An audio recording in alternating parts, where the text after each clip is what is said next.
Salut la team Sora, j'espère que vous allez bien. On se retrouve pour une 12e projection de galerie. Cette fois-ci, c'est celle de l'ami Anse. Hyper intéressant, vous allez voir, parce qu'il m'a demandé de jouer les in-season. Et ça, c'est plutôt intéressant. Sinon, j'espère aussi que vous avez passé un excellent week-end. Moi, je reviens du Grand Prix de Formule 1 en Belgique. C'était vraiment cool.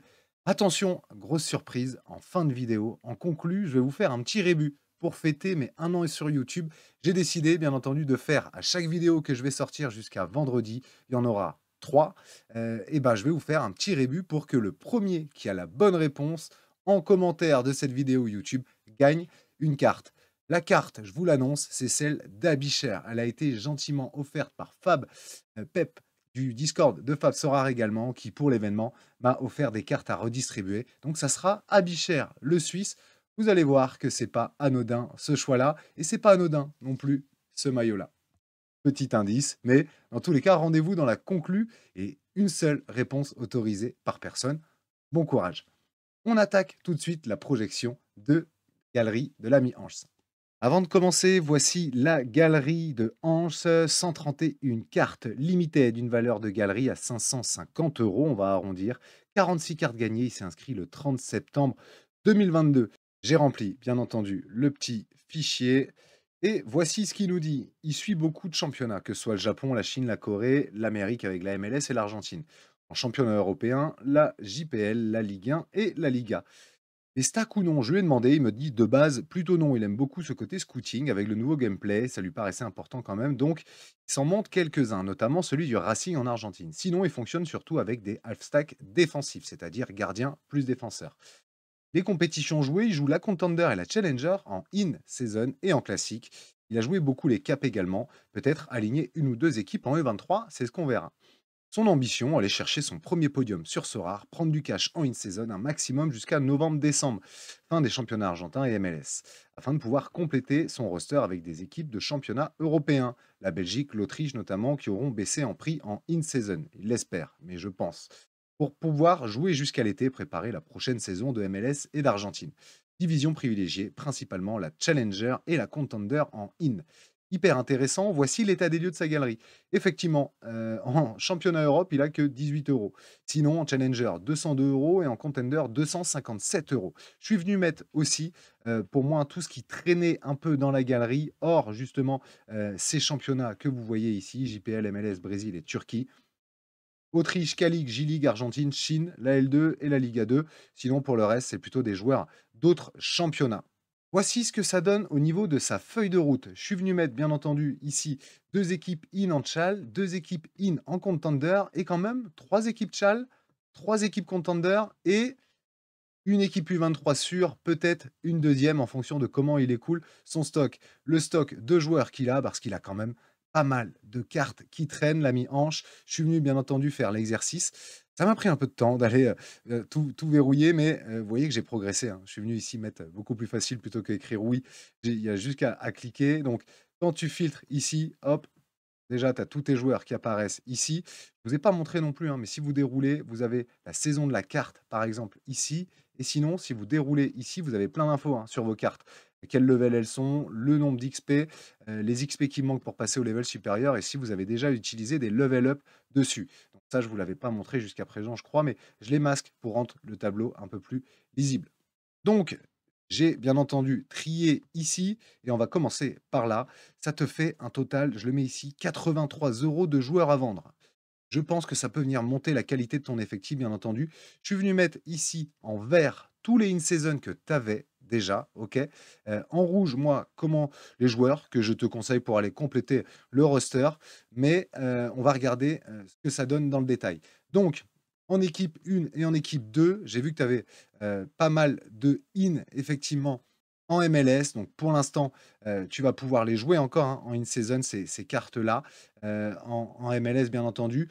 En classique, je suis venu compléter un peu tes rosters. J'ai vu que tu avais beaucoup de Brésil MLS et j'ai vu que tu avais quelques joueurs Europe également, en challenger, notamment Gunok, Vertonghen, Svensson, Balikwisha, au milieu de terrain, le grand frère. Donc, je suis venu compléter un peu ces rosters et c'est ce que je vais te montrer avec 2 joueurs, notamment au Brésil, mais je pense que l'ami Jérém pourra nous en dire plus, bien entendu, notre spécialiste brésilien, Ramalho et Hudson. Ramalho, c'est l'ancien du PSV, qui a signé au Corinthians au Brésil. Bon, il avait des bons scores, hein, déjà au PSV, on va regarder ça, mais vous le voyez ici, c'était plutôt un goth et là, vous voyez, il a fait 2 matchs. Je vous laisse regarder effectivement les scores. Bon, on est, sur la même lignée de ce qu'il faisait. Il est bien monté, hein, parce que moi je l'avais à 6 €. J'aurais dû dégainer dessus. Je l'avais à 6 €. Bon, il est bien monté à 11 € suite à, notamment son deuxième score ici. Ça va te faire monter un peu le roster du coup, hein, mais je le laisse quand même. En tout cas, moi je l'avais à 6 € quand je l'ai scouté il y a 2 jours. Le deuxième, vous le connaissez aussi parce qu'il a le maillot du FC Nantes. Il a eu un petit épisode raté, hein, effectivement, au FC Nantes, l'ami Hudson. Alors là, je vois qu'il vient de sortir sur blessure. C'était pas le cas, hein, dernièrement dans ce que j'avais scouté. On le voit ici, donc attention, pareil, pas très bon scouting de ma part, mais il revenait de signer, du coup à Vasco de Gama, et donc je trouve, moi en tout cas, que c'est un joueur qui sait faire des différences. Je l'avais déjà, avant quand il était au Brésil, avant qu'il signe à Nantes. Et j'aime bien le joueur. Je pense que bien entendu, il doit se muscler un peu. On voit que les scorings sont pas, hyper élevés, sauf quand c'est décisif. Mais, pour moi, c'est un joueur qui peut créer des différences.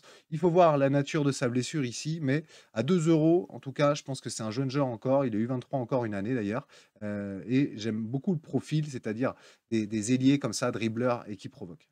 Au niveau de ta Challenger Europe, je suis venu compléter aussi avec 3 joueurs. J'ai vu que tu avais pas d'attaquant, en tout cas, pas d'attaquant qui me satisfaisait. Tu en as certainement, mais j'étais plutôt prendre des titulaires, je pense. Alors au milieu de terrain, déjà, on va commencer avec Krastev.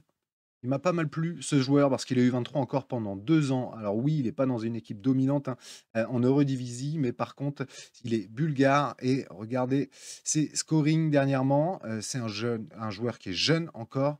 Pour moi, ça peut monter en puissance encore, même quand, Pek Zwolle s'incline de 5 buts, hein, il fait quand même pas mal de AA, on le voit donc, joueur qui me plaît à 6,60 €. On reste en Eurodivisie, certains doivent connaître avec, Sahraoui, Derenven aussi. J'aime beaucoup parce que on est sur un joueur pareil, j'ai été chercher des joueurs, hein, qui font du AA quoi qu'il arrive, alors quand c'est décisif, c'est encore mieux, mais c'est un attaquant en tout cas, que j'aime bien, il est U23, sa carte est à 8,73 €, donc ça fait encore un peu de qualité bien entendu dans ton roster. Alors, je t'avais mis Sirwis au départ du Fortuna Sittard, mais il ne sera pas revenu de blessure, il en a encore pour un moment. Du coup, j'ai été regarder du côté de cette équipe-là, et il y a Josip Mitrovic qui peut être intéressant pour moi, justement, parce que Sirwis est blessé pendant un bon bout de temps encore. Donc, il jouait à Gorica avant, il vient d'arriver au Fortuna Sittard. C'était plutôt pas mal du côté de Gorica. On est sur un attaquant, hein, qui joue plutôt milieu excentré et donc susceptible de faire de la passe D, ou même de marquer comme on voit là. Attaquant qui, je l'espère, au Fortuna Sittard pourra éclore en Eredivisie. Le jeune croate Mitrovic à 2 € également. Au niveau de la Contender, je garde bien ton stack Racing en in-season. Au niveau de ta deuxième équipe, j'ai un petit mix quand même, parce que j'ai vu que tu avais Centurion, Colombo. Je suis venu mettre aussi, les joueurs que tu avais, en, in-season côté, J-League, hein, notamment Shinjin Ho, je l'ai gardé, Rodriguez, Martinez et Yokohama également. Donc j'ai fait vraiment un petit mix ici et je suis venu compléter avec A Garcia, du Racing, il me semble, pour, justement compléter ta collection Racing. Je crois pas que tu l'avais. En tout cas, Agustin Garcia, alors attention, hein, ça a pu jouer les 2 derniers matchs. J'ai pas été vérifier ce qu'il avait, mais sinon côté scoring, c'est plutôt bon. Il faudra creuser avec notre ami Fab Sniper, mais voilà, pour 4 €, ça te permet de un complément dans ton roster aussi intéressant. Sinon, tu étais plutôt bien équipé en Contender, hein. J'ai plutôt liquidé que, scouté en tout cas, parce que tu avais déjà pas mal de cartes. Il me manquait par contre, si je te montre ici, hein, j'ai fait une classique en Argentine, une classique en Asia aussi et une classique en Europe et c'est là où je trouvais que devant, tu avais Gruber déjà, il te manquait un attaquant pour justement compléter ça, et donc je suis venu plutôt te mettre Sankris de Burgos ici, j'aime beaucoup aussi parce qu'il a un L15 et un L5 plutôt intéressant comme on le voit là. C'est à jouer milieu gauche ou milieu droit en tout cas, donc pareil, un type effectivement de joueurs avec une carte attaquant qui peuvent faire du AA et ça, c'est plutôt intéressant. Donc voilà, sans crise pour 4,51 €. Je pense que ça peut être un bon complément pour ton roster du coup classique saison, plutôt côté Europe. Et on va passer aux choses sérieuses, les U23 bien entendu. J'ai vu que tu avais Göttelbauer déjà, un gardien, qui me plaît pas mal aussi, merci pour la découverte. J'ai vu que tu avais Sique, Bogus Barreal, Michu aussi, Sauer, Dorgelès et Königsdörfer aussi, en Bundesliga 2. Je suis venu compléter avec Vandenberg. Alors attention, pas celui qui a signé à Liverpool, mais celui qui est en Championship du côté de Middlesbrough, et j'aime beaucoup aussi, c'est en tout cas, c'est un jeune défenseur, qui était, bien entendu titulaire sur la fin de saison, qui a joué aussi, hein, pas mal titulaire. Il a dû avoir une blessure ici, mais on voit que ça peut monter très haut en scoring pour un club de Middlesbrough que j'aime bien, qui risque d'être bien classé en plus en Championship en tout cas, parce que c'est assez solide. Donc, il a eu 23 encore pendant quelques années encore, comme tu le vois ici jusqu'à, 2029. Il est néerlandais, 7,52 €. Et avec l'argent qui me restait, je suis venu essayer de te créer une petite équipe U23 en complément. C'est-à-dire que j'ai vraiment mis un joueur à chaque coup dans le roster par ligne pour que tu puisses potentiellement, dès que ici tu en alignes pas un, que tu puisses le basculer pour aligner 2 U23 et d'essayer d'aller gagner justement de la U23 pour compléter ce roster-là. Je trouve ça kiffant.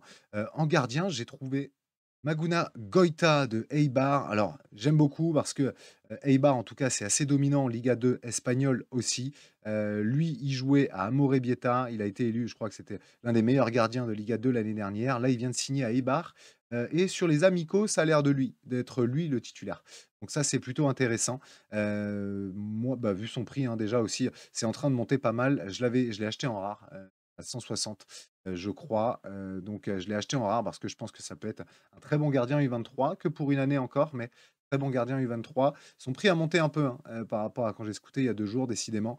Moi je l'avais à 16 €, il y a 2 jours, donc, son prix a monté un peu aussi. Si je modifie ici, on va peut-être éclater un peu ton budget, mais bon, je te le mets quand même. En tout cas, moi j'aimais bien ce gardien. On reste en Liga 2 espagnole avec, un joueur moins cher cette fois-ci, pardon, du côté d'Elche. Il jouait lui aussi à Amorebieta, mais lui, il a signé du coup à Elche plutôt, et on est sur un bon défenseur, hein, latéral droit, capable aussi de bon scoring dans cette équipe d'Amorebieta, et donc qui vient de signer à Elche, pour 2,41 €. Ça fait, je trouve, un bon pic. Lui, tu dois le connaître, au milieu de terrain, Noé Le Breton de Caen. Alors est-ce que ça va rester à Caen? J'ai pas vu, hein, peut-être dites-moi dans le Discord, je peux me dans le YouTube pardon, je peux me tromper, mais je trouve que c'est un super pic aussi, Noé Le Breton. Quand on regarde ses scorings, dans l'équipe caennaise, bon, il est très jeune, hein, il a que 20 ans, donc U23 jusqu'en 2028, et effectivement, on le voit, ça fait du A au milieu, ça peut être décisif parfois comme ici. Intéressant en tout cas pour un jeune qui devrait encore confirmer, je pense. Et devant, je suis venu mettre un joueur de MLS en complément aussi. Je sais que tu aimes bien la MLS, mais de Columbus. Bon, déjà, Columbus, hein, bonne équipe, hein, qui va bien entendu passer en playoff. Mais surtout, là, on est sur un joueur qui joue milieu gauche. Et j'aime bien le profil parce que ça fait beaucoup de A à score aussi pour 7,20 € seulement. En tout cas, c'était une belle découverte pour moi. J'aime bien le profil. Donc, si tu veux rester du côté de la MLS, tu as cet attaquant de Columbus qui peut être intéressant vu les prix. Bon, du coup, hein, même en montant un peu, effectivement, le gardien, tu vois que je suis toujours en dessous de ton budget. Alors, ça va nécessiter un gros dégraissage dans ta galerie. Comme je disais, un 83 € de joueur à vendre pour moi. Je sais que tu aimes bien scouter et que tu le fais bien. Donc, c'est juste des pistes de réflexion que je te propose, bien sûr, pour compléter le roster de manière qualitative. Tu as 85 joueurs, du coup, au total. On va arrondir à 100. Je sais que tu vas garder quelques joueurs en pari ou, bien entendu, en collection aussi. Ça te ferait monter ton roster à 5 € par carte. 12 équipes avec pas mal de possibilités du coup, hein, parce qu'on a vraiment bien complété, hein, quand on voit, ce que je mets effectivement par équipe. Donc tu as moyen bien entendu, d'aligner pas mal d'équipes. Ça en fait 12 en tout, dont 4 in season. Donc ça, je trouve ça top d'aller essayer de gratter du cash, avec, de la in season en chal et de la in season en contender. Donc ça nécessitera bien entendu un petit dégraissage, mais évidemment, c'est, le moment de le faire cette intersaison. Avant de conclure et de passer au rébut, bien entendu, un grand, grand merci à Fab Pep 986 sur Sorare. Merci beaucoup, Fab. Voici les cartes qu'il m'a offert, bien entendu, pour que je vous les redistribue. Et donc, celui qui a gagné dans cette vidéo aujourd'hui, c'est Mitchell Aebicher. Joueur intéressant, vous l'avez certainement vu, bien entendu, à l'Euro avec la Suisse. Aebicher, ça joue du côté de Bologne. Son prix est plutôt intéressant aussi, hein, sincèrement, pour un giveaway. C'est un beau cadeau. Merci Fab, hein. On est sur un joueur qui devrait être titulaire. Donc, vous voyez, ça part en offre publique à plus de 2 €. Donc, c'est pas une carte non plus inutile. Titulaire, en tout cas, un grand, grand merci. Sincèrement, t'as géré. Donc, je vous offre Michel Aebicher, du coup, le Suisse de Bologne. Pour cela, je vais donc vous donner un rébut. Il y aura 4, bien entendu, propositions et ces 4 propositions font un prénom et un nom d'un attaquant, que, j'ai en tout cas moi kiffé quand j'étais jeune. Il m'a fait aimer le Stade Rennais. Je vous en dis pas plus. Si vous avez trouvé la réponse, mettez-le bien entendu en commentaire de cette vidéo. Vous pouvez mettre, plein d'autres choses avec, mais une seule proposition de prénom et de nom sera acceptée par personne. Ça marche? Alors, mon premier est le lieu où se retrouvent les canards. Mon deuxième est un préfixe qui signifie la participation, l'association. Mon troisième se dit d'un terrain de foot en herbe quand il est bien trempé. Et mon dernier était associé à Maman par France Gall dans l'une de ses chansons. Le tout, c'est un attaquant suisse qui a joué, bien entendu, au Stade Rennais et qui m'a fait adorer le Stade Rennais tout jeune. J'espère que vous avez trouvé. Bonne recherche. Il y aura d'autres giveaways, bien entendu, dans les prochaines vidéos. La prochaine vidéo, c'est la galerie de Cédric, de YouTube aussi, qui m'avait contacté. Donc, il y aura une autre carte à gagner avec encore un petit concours. Je n'ai pas encore trouvé ce que je ferai, mais ça sera à gagner. On se dit rendez-vous, bien entendu, très rapidement pour une prochaine projection de galerie. Il m'en reste 2 à faire avant les vacances.